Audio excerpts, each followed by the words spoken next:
Et salut à tous, c'est M2Kiné, bienvenue dans cette nouvelle vidéo où je suis avec Ben.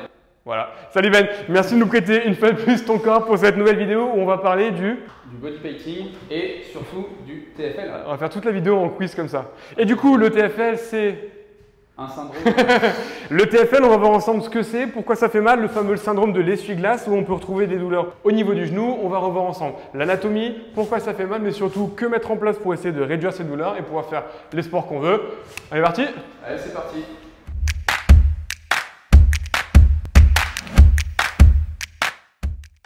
Alors, dans un premier temps, on va reprendre un peu d'anatomie et savoir de quoi on parle exactement. Donc, nous, ce qu'on veut voir aujourd'hui, c'est le syndrome de l'essuie-glace qui, globalement, fait des douleurs sur le côté du genou. Et on entend souvent parler de TFL, et de fascia lata, de bandelette iliotibiale. On reprend tout. Globalement, on a une grande bande fibreuse qu'on voit ici en blanc. Ça, c'est le tractus iliotibial.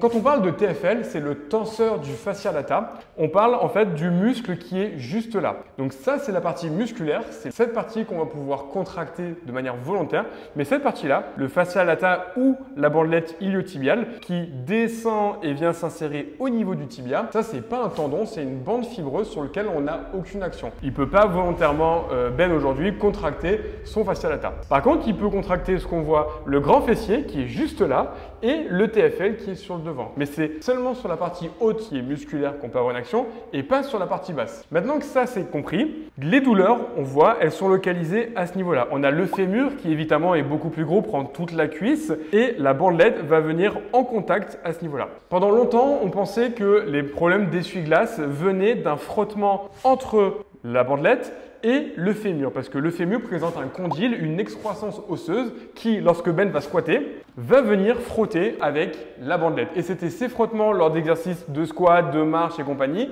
qui venaient créer les fameuses douleurs et donc ce fameux essuie-glace parce que ça venait frotter comme un essuie-glace. Maintenant, aujourd'hui, on pense que c'est plus vraiment la bandelette directement, mais que c'est plutôt la bourse séreuse, donc une sorte de coussinet graisseux qui serait irrité et qui viendrait créer les douleurs. Le concept reste le même, mais ce sera intéressant quand on va parler après des techniques de traitement à mettre en place. Globalement, au niveau des signes, ça ne va pas être des gens qui vont avoir mal à la marche, mais plutôt à la course à pied ou lors des escaliers. Pourquoi? Parce que lorsque Ben fait le mouvement de marcher, il va utiliser très peu d'amplitude de genou, alors qu'à la course, il va plutôt augmenter son amplitude et là, on va avoir à nouveau ce frottement entre le bas du fémur et la partie de la bandelette. L'un des signes cliniques, ça va être une douleur lorsque Ben va plier les genoux à peu près à 30 à 40 degrés de flexion, là où on va avoir le contact entre le bas du fémur et cette fameuse bourse qui peut être inflammée, qui peut être douloureuse. Ou alors moi, je peux venir palper, plier et tendre la jambe et voir si oui ou non je recrée une douleur. Et c'est ces deux tests spécifiques que moi je vais utiliser au cabinet pour savoir si oui ou non mon patient se présente aujourd'hui avec le fameux syndrome de l'essuie-glace ou pas. D'un point de vue des techniques, on n'a pas de renforcement musculaire spécifique de la zone qui va permettre de favoriser et d'accélérer la cicatrisation. Donc la gestion de la quantité de contraintes qu'on va mettre dans le genou est primordiale.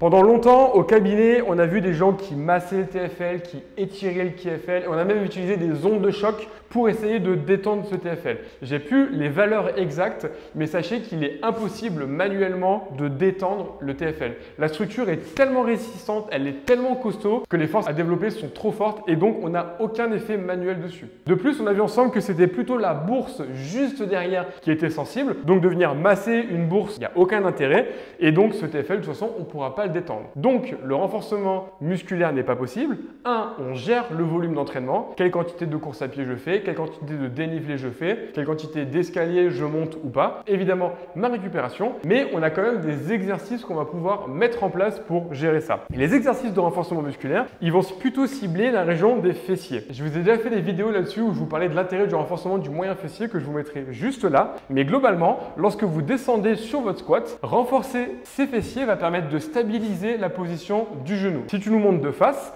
lorsqu'on est en bas du squat, d'avoir le genou qui part vers l'intérieur ou vers l'extérieur va être complètement déterminé par votre capacité à recruter correctement vos fessiers. De la même manière, à la course à pied, lorsque vous avez le talon en avant qui vient toucher au sol, la stabilité de votre bassin et votre renforcement des fessiers va définir la stabilité de tout votre membre inférieur, donc une façon de traiter ce syndrome de l'essuie-glace sera de réduire les contraintes. Et pour réduire les contraintes, il faut avoir un bon équilibre de toute votre chaîne. Un exercice très simple de renforcement du fessier se fait à l'élastique. Ben, tu vas mettre les deux pieds à l'intérieur et dans cette position, venir réaliser des pas chassés. On garde une bonne tension au niveau de l'élastique, on va dans un sens puis dans l'autre, on fait les deux côtés même si on a mal que sur un genou. Et dans cette manière-là, vous allez venir renforcer le moyen fessier, mais de toute façon une bonne partie de toute votre musculature postérieure. Vous gardez bien vos pieds parallèles pour faire une légère rotation externe de manière active. Là, on a placé l'élastique au niveau des pieds, mais vous pouvez tout à fait le mettre au niveau des genoux et réaliser le même exercice. Qu'est-ce qui va aussi aider pour un TFL? Ça va être de renforcer de manière globale la cuisse et principalement les ischio-jambiers qui sont souvent trop faibles par rapport à votre quadriceps. Donc tous les exercices à type de leg curl, à type de pont fessier vont être intéressants. Là aussi, j'ai déjà fait une vidéo complète là-dessus, donc on ne va pas reprendre ensemble tous les exercices. Le dernier point important, ça va être le travail du pied. On l'a vu ensemble que lors de la course à pied, une mauvaise stabilité du membre inférieur augmentait les contraintes au niveau de votre TFL et du coup, pouvait vous créer vos douleurs. Il y a deux éléments de correction qu'on peut apporter au niveau du pied. Soit réaliser des exercices de renforcement spécifiques avec des renforcements de la voûte plantaire, des renforcements des muscles des orteils, des renforcements des muscles des mollets. Soit venir faire appel à un podologue qui, grâce à une semelle, pourra venir corriger de manière spécifique soit des dysfonctions qui ne peuvent pas être corrigées de manière musculaire, soit adapter la stabilité de votre pied et de votre membre inférieur lors de la course à pied. D'un point de vue des techniques, on a vu ensemble que masser et tirer n'avait quasiment aucun intérêt sur ce type de pathologie. Par rapport aux ondes de choc, on peut utiliser les ondes de choc pour soulager un syndrome de l'essuie-glace, mais tout dépend de la manière dans laquelle on l'utilise. Utiliser les ondes de choc en se disant que je vais détendre mon TFL, que je vais détendre mon fascia lata et que je vais assouplir la zone n'a pas d'intérêt parce qu'on a vu ensemble qu'on n'avait pas la force nécessaire. Par contre, les ondes de choc peuvent avoir un intérêt sur la douleur. C'est-à-dire qu'un tissu, comme le tractus iliotibial ici, peut faire mal alors que la structure est dans un bon état. Mais lorsqu'on a souffert d'un épisode de l'essuie-glace, on peut garder des douleurs pendant plusieurs semaines ou plusieurs mois sans raison. Et dans ce cas-là, les ondes de choc auront un effet sur la douleur. Et là, ça peut être efficace. Mais le faire dans le sens « je vais assouplir », sachez que là, il n'y aura absolument aucun résultat. Dernier point important sur les causes qui peuvent recréer ces syndromes de l'essuie-glace, on a aussi rapporté dans la littérature des personnes qui, suite à des séances de renforcement musculaire, quand je parle de séances de renforcement, je ne parle pas d'une semaine, je parle de plusieurs semaines ou plusieurs mois de renforcement musculaire des cuisses, l'augmentation du volume des cuisses était trop rapide pour que les tissus s'y adaptent et venaient augmenter la pression entre le fémur et la bandelette et du coup venaient recréer ces douleurs. Donc c'est ainsi un autre cas de cause de douleur, pas chez des personnes qui courent ou chez des personnes qui montent des escaliers, mais chez des personnes qui, suite à un renforcement musculaire trop rapide, auront ces douleurs.